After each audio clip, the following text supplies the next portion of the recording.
할렐루야. 8월 15일 목요일 원포인트 큐티 가운데 오신 여러분들을 주님의 이름으로 사랑하고 축복합니다. 오늘 하나님께서 우리에게 주신 말씀은 사도행전 26장 1절에서 12절까지의 말씀입니다. 사도행전 26장 1절에서 12절까지의 말씀 다 같이 한 목소리로 함께 읽도록 하겠습니다. 아그리빠가 바울에게 이르되 너를 위하여 말하기를 내게 허락하노라 하니 이에 바울이 손을 들어 변명하되 아그리빠 왕이여, 유대인이 고발하는 모든 일을 오늘 당신 앞에서 변명하게 된 것을 다행히 여기나이다. 특히 당신이 유대인의 모든 풍속과 문제를 아심이니이다. 그러므로 내 말을 너그러이 들으시기를 바라나이다. 내가 처음부터 내 민족과 더불어 예루살렘에서 젊었을 때 생활한 상황을 유대인이 다 아는 바라. 일찍부터 나를 알았으니 그들이 증언하려면 내가 우리 종교의 가장 엄한 팔을 따라 바리새인의 생활하였다고 할 것이라. 이제도 여기 서서 신문 받는 것은 하나님이 우리 조상에게 약속하신 것을 바라는 까닭이니 이 약속은 우리 12지파가 밤낮으로 간절히 하나님을 받들어 섬김으로 얻기를 바라는 바인데, 아그리빠 왕이여, 이 소망으로 말미암아 내가 유대인들에게 고소를 당하는 것이니이다. 당신들은 하나님이 죽은 사람을 살리심을 어찌하여 못 믿을 것으로 여기나이까? 나도 나사렛 예수의 이름을 대적하여 많은 일을 행하여야 될 줄 스스로 생각하고 예루살렘에서 이런 일을 행하여 대제사장들에게서 권한을 받아가지고 많은 성도를 옥에 가두며 또 죽일 때에 내가 찬성 투표를 하였고 또 모든 회당에서 여러 번 형벌하여 강제로 모독하는 말을 하게 하고 그들에게 대하여 심히 격분하여 외국 성에까지 가서 박해하였고 그 일로 대제사장들의 권한과 위임을 받고 다메섹으로 갔나이다. 아멘. 이 시간 내 삶을 고백합니다 라는 제목으로 담임 목사님께서 큐티 인도해 주시겠습니다. 할렐루야. 자, 오늘 8월 15일입니다. 8월 15일 8.15 해방일을 맞아서 주 내 힘이 아니고 민족의 힘이 아니라, 물론 우리가 독립을 위해서 애쓰신 분들이 너무 많아요. 우리가 잘 아는 안중근 의사, 참 신앙심이 투철하고 유관순, 교회에서 그렇게 중고등부 때 학생회 활동을 하면서 성령으로 인하여 가슴속에 불이 붙었던 유관순. 그래서 3.1운동은요 비폭력 운동 아닙니까? 그 비폭력, 총칼 앞에 비폭력이 가능합니까? 아마 다 일어나서 삽과 곡괭이를 들었으면 아마 일본을 물리칠 수도 있었을지도 몰라요. 왜냐하면 절대 다수잖아요. 그런데 이것은 일본을 물리치기 위한 게 아니라 양심의 경고를 하기 위함 아닙니까?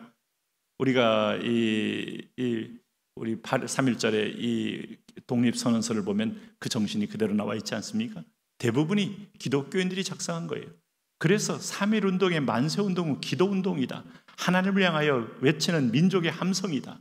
그 함성을 주님이 들으시고 결국은 30년 만에 주님은 일본 땅에 그들이 우상을 강요하고 하나님을 모독하고 제 앞리에서 20명의 성도를 일부러 불러서 교회에다 집어넣고 불질렀던 이것저것 크고 작은 악행들에 대하여 하나님은 심판했다고 봐요. 그 결과 우리는 하나님의 은혜로 해방을 얻은 겁니다. 그러므로 8.15는 국가의 경축일과 동시에 우리 자신이 하나님으로부터 바벨론의 유수에서 해방된 것과 같은 감사가 있어야 됩니다. 무엇보다도 오늘 8월 15일 사도행전 26장 1절에서 12절, 여러분이 태극기도 걸어놓으시고 그리고 오늘도 하나님께 감사기도를 올리시면서 오늘 본문을 한번 읽어보시죠. 1절에 보면 아그리빠가 바울에게 이르되 너를 위하여 말하기를 내게 허락하라. 자, 지금 베스토가 자기를 찾아온 아그리빠와 버니게한테 바울 얘기를 또 전달하면서 바울을 또 넘기지 않습니까? 그러니 또 아그리빠가 묻는 거예요. 그러니 바울은 계속 복음을 전하는 겁니다. 이렇게 좋은 기회가 어디 있습니까? 발언권을 주고 얘기할 기회를 주는데, 군중 속에서 여러분 대상을 특정하지 않고 선포하는 것도 뭐 나름의 효과가 있지만 이렇게 특정한 사람 앞에 상세하게 자세히 조근조근 분명히 얘기하잖아요. 그런데도 믿지 않으면 자기들의 심판이죠. 그럴 때 바울이 말합니다. 2절에 아그리빠 왕이여, 유대인이 고발하는 모든 일을 오늘 당신 앞에 변명하게 된 것을 다행히 여기나이다. 특히 당신이 유대인의 모든 풍속과 문제를 아심이니이다. 유대인이니까 넌 유대인의 분봉왕 아니냐 하는 거예요. 그러므로 내 말을 너그러이 들으시기를 바라나이다 하면서 아그리빠의 마음을 이제 아이스 브레이크를 하고 바울이 본심을 전하기 시작합니다. 그것은 뭔가 하면 예수 만난 얘기죠. 여러분, 사도 바울이 언제 만났습니까? 오늘 여기 세 번째 얘기예요. 사도행전 9장에서 실제로 만난 현장이 있고 22장에서 그 얘기를 간증한 자리가 있는데 거의 똑같은 내용을 간증해요. 그리고 오늘 아그리빠 때문에 26장에 와서 또 한 번 간증해요. 여러분, 인생의 BC와 AD가 분명한 사람, 복음 전도에 하나님이 귀하게 쓰는 거예요. 왜? 경험이 너무 전과 후가 너무 다르니까. 뭐 죄송한 얘기지만 가끔 성형외과에 가면은 거기서 성형한 분들의 사진을 비포, 애프터 아마 돈을 주고 아마 그걸 사겠죠. 그렇게 해서 광고로 내놓고 이렇게 소비자를 자극하는 걸 볼 수 있는데, 바울에게는 그 정도가 아니라 내면이 완전히 바뀐 거예요. 새로운 피조물. 그러니까 바울은 비포는 나는 당신과 똑같은 사람이었지만 지금 애프터는 나는 완전히 다른 천국의 소망으로 바뀌었다. 이게 복음의 간증입니다. 그래서 여기 4절 보세요. 내가 처음부터 내 민족과 더불어 예루살렘에서 젊었을 때 생활한 상황을 유대인이 다 아는 바라. 당신도 아마 나를 알 겁니다. 아마 그 정도까지 대화가 됐을 거예요. 왜냐하면 사울은 유명한 유대교의 핵심 광신도였기 때문에.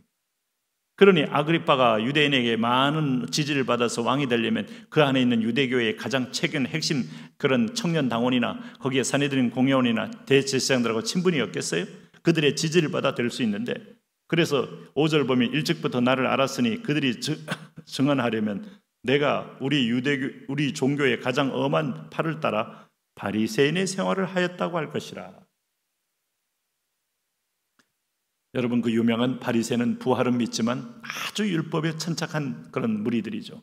사두개파는 부활이 없다고 하니까 그렇게 율법에 천착하지 않아요. 근데 바리새파는 정말 율법을 잘 지키는 율법의 아들들이에요. 이게 바로 바리새파가 있었기 때문에 유대교가 유지되는 겁니다.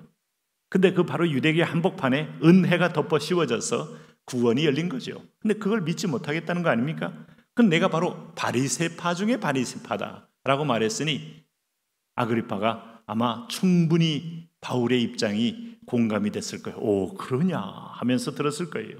이제도 여기 있어서 신문 받는 것은 하나님이 우리 조상에게 약속하신 것을 바라는 까닭이니, 구약의 하나님의 예언은 신약의 성취로 왔다는 걸 믿는 겁니다. 구약의 모든 메시지는 예수님이 요한복음 5장 39절에서 말씀한 것처럼 너희가 이 성경에 대해서 영생을 얻을 줄로 알거니와 이 성경은 내게 대하여 말하는 것이다. For me, 나에 대한 말이다 하는 얘기를 아마 바울은 깨닫고 말씀하고 있는 거예요. 그래서 7절에 보세요. 이 약속은 우리 12지파가 밤낮으로 간절히 하나님을 받들어 섬김으로 얻기를 바라는 바인데, 누구요? 메시아요, 도래죠. 여러분, 이게 메시아가 무슨 정치적으로 그 유대인에게 대항하여서 그 유대인을 로마인을 쫓아내고 그 다음에 그 정치적으로 다시 그 실권을 장악하는 것도 물론 민족적 해방이지만, 이 복음이 속 유대인을 찾아 진정한 하나님 나라를 이루는다는 것은 영적인 하나님 나라입니다. 그건 두 번째 얘기였어요. 그러므로 이 얘기를 아느냐 하는 대목에서 이제 바라건대 아그리빠 왕이여, 이 소망으로 말미암아 내가 유대인들에게 고소를 당한 것이 아니이다. 메시아를 그렇게 바라는데, 메시아가 왔다고 내가 믿는데 이들은 나를 고발하는 겁니다. 당신들은 하나님이 죽은 사람을 살리심을 어찌하여 못 믿을 것으로 여기나이까? 이 대목에 대해서 바리새파 사람들은 아마 이것을 인정하고 두려워했죠. 그들은 부활을 믿었거든요. 교리적으로 부활이 있습니다. 그런데 이제 이것을 인정할 수 없기 때문에, 그러면 예수 그리스도가 메시아가 되기 때문에 인정하기 싫은 거예요. 그게 바로 사탄의 노력이죠. 사탄의 여러분 공격이죠. 나도 나사렛 예수의 이름을 대적하여 많은 일을 행하여야 될 줄 스스로 생각하고 유대교를 지키기 위해서 이것이 옳은 길이라고 믿었다는 겁니다. 예루살렘에서 이런 일을 행하여 대제사장들에게서 권한을 받아가지고 많은 성도를 오게 가두며 또 죽일 때에 내가 찬송 투표를 하였고, 이때 찬송 투표는 그 유명한 사도행전 8장에 스데반을 죽이기 위해서 가편 투표에 내가 함께했다 하는 고백을 했잖아요. 뒤에서는 찬송 투표를 하고, 아니면 나머지는 뭐예요? 많은 성도를 옥에 가두는 일에 앞장서서 투옥하는 데 성공했다. 근데 오늘 지금 이 유대인 중에서 베드로 이후에 또 다른 어떤 메시아 그리스도를 전하는 괴수가 등장했는데 이게 바울인데, 바울은 이 유대인들은 이를 위해 40명의 결사들을 조직해서 매복하여 죽이려고 하고 있다. 지금 중동을 보면 똑같습니다. 여러분, 중동에 이슬람 믿는 사람들 율법주의자들 아닙니까? 근데 그 사람들이 무슨 팩트를 정확하게 알고 하나요? 선동하면 신성모독이다. 코란을 이게 불경했다. 그러면 벌떼같이 일어나 죽이는데, 죽이고 나면 다른 목적도 있고, 죽이고 나면 오해였고, 죽이고 나면 그들이 생각한 게 착각이었고, 근데도 죽이고 난 다음에는 나몰라 하고 다 흩어지는 겁니다. 내로남불되는 거예요. 이게 바로 율법주의와 선동의 무서움이에요. 이렇게 해서 예수님까지 죽인 자들, 이 바울도 그렇게 죽이려고 하는 겁니다. 그래서 11절 보세요. 또 모든 회당에서 여러 번 형벌하여 강제로 모독하는 말을 하게 하고, 그러니까 강요한 겁니다. 네가 믿는 예수를 부인해라, 부인해라. 이게 초대교회나 지금이나 이 핍박이 똑같습니다.